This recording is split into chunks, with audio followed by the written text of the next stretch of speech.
የአውቶካድ ቱቶሪያል ክፍል 2 ሴቲንግ አፕ ኤ ድሮይንግ። በዚህ ክፍል የምንመለከተው አዲስ ድሮይንግ ስንጀምር እንዴት ሴት አፕ እንደምናደርግ ነው። ከፋይል ሜኑ ኒውን ክሊክ እናደርጋለን። እዚህ ላይ የተለያዩ የአጀማመር ዘዴዎች አሉ። ክሬት ኤ ኒው ድሮይንግ from scratch,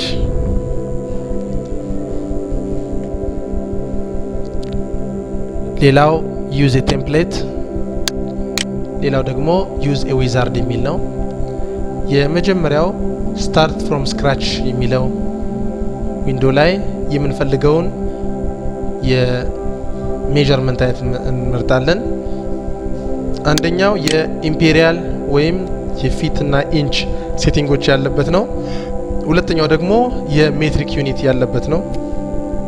ይሄኛው በእንግሊሽ ሲስተም ለሚሰሩ ሰዎች ሲሆን ይሄኛው ደግሞ በሜትሪክ ሲስተም ለሚሰሩት ይሆናል። ሁለተኛው ዘዴ ዩዝ ኤ ቴምፕሌት የሚለው አውቶካድ ውስጥ ስቶር ከሆኑ የተዘጋጁ የድሮይንግ ቴምፕሌቶች መካከል መምረጥ እንድንችል ነው። ለምሳሌ አይዞ ኤ4 የሚለው ብንመርጥ የአይዞ የኢንተርናሽናል ስታንዳርድ ኦርጋናይዜሽን የኤ4 ከነ ዳያሎግ ቦክሱ ያለ ይመጣልናል።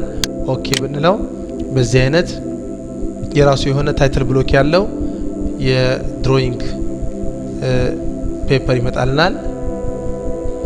ሌላኛው ሁለተኛው ደግሞ ማለት ነው ሶስተኛው ዩዝ ኤ ዊዛርድ የሚል ነው። እዚህ ላይ አድቫንስድ ሴትአፕ እና ኩዊክ ሴትአፕ የሚል አለ። መጀመሪያ ኩዊክ ሴትአፕ እንመለከታለን። ኩዊክ ሴትአፕን ሰሌክት አድርገን ኦኬ እንላለን። የመጀመሪያው ኩዊክ ሴትአፕ ዊንዶ ዩኒትስን የሚጠይቅ ነው።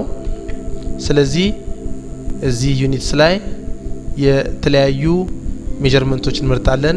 የምንሰራባቸውን ወይም ዴሲማል ሜዠርመንት ወይም ኢንጂነሪንግ ሜዠርመንት፣ አርኪቴክቸራል እና የመሳሰሉት ሜዠርመንቶች የምንፈልጋቸውን ከዚህኛው እንመርጣለን። አሁን እኔ የምሰራው በዴሲማል በመሆኑ ኔክስት ለዋለሁ። ኤሪያው የምንሰራበት የድሮይንግ ኤሪያ ድሮይንግ ሊሚቱ ስንት በስንት መሆን እንዳለበት ነው የሚወስነው።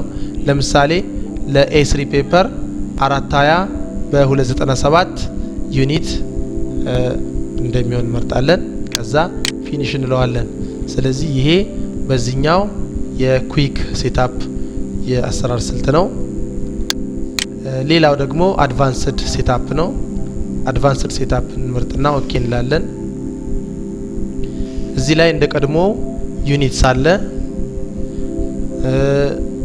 የምንፈልገው ዩኒት እንመርጣለን። የፕሪሲሽን መጠናችንን እናያለን። ከዛ በኋላ ኔክስት እንላለን።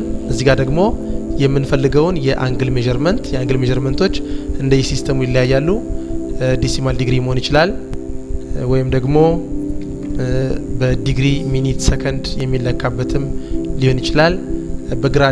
በራዲያን እና በሰርቬር ዩኒቶች የሚለካ ይሆናል።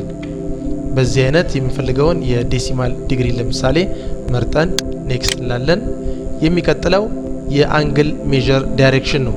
ኖርማሊ እኛ የአንግል ሜዠርመንት ዳይሬክሽናችን ከኢስት ነው ዜሮ የሚጀምረው። ከኢስት የለካን የምንሄደው አንዳንድ ጊዜ ከኖርዝ ሜዠርመንት የሚያስፈልግበት ሁኔታ ካለ ያንንም እንመርጣለን። የሚቀጥለው ደግሞ የአንግል ዳይሬክሽን ነው። ኖርማሊ የአንግል ዳይሬክሽን ካውንተር ክሎክዋይዝ ነው የሚለካው። ክሎክዋይዝ የምንፈልግ ከሆነ እዚሁ እንመርጣለን ማለት ነው። በስተመጨረሻም ደግሞ እንደ ቀድሞ የምንፈልገውን ኤሪያ የፔፐር ሳይዛችንን እንመርጣለን ማለት ነው። ይህ የአድቫንስድ ሴትአፕ ነው። እነዚህ የድሮይንግ ሴትአፖች አስቀድመው የመሰራታቸው ትልቁ ጥቅሙ ድሮይንጉ ከተጀመረ በኋላ አስቸጋሪ የሆኑ የሜዠርመንት ለውጦችን እንዳናደርግ ይጠቅመናል ማለት ነው። በዚህም የድሮይንግ ሴትአፕ ሴክሽን ይጠናቀቃል።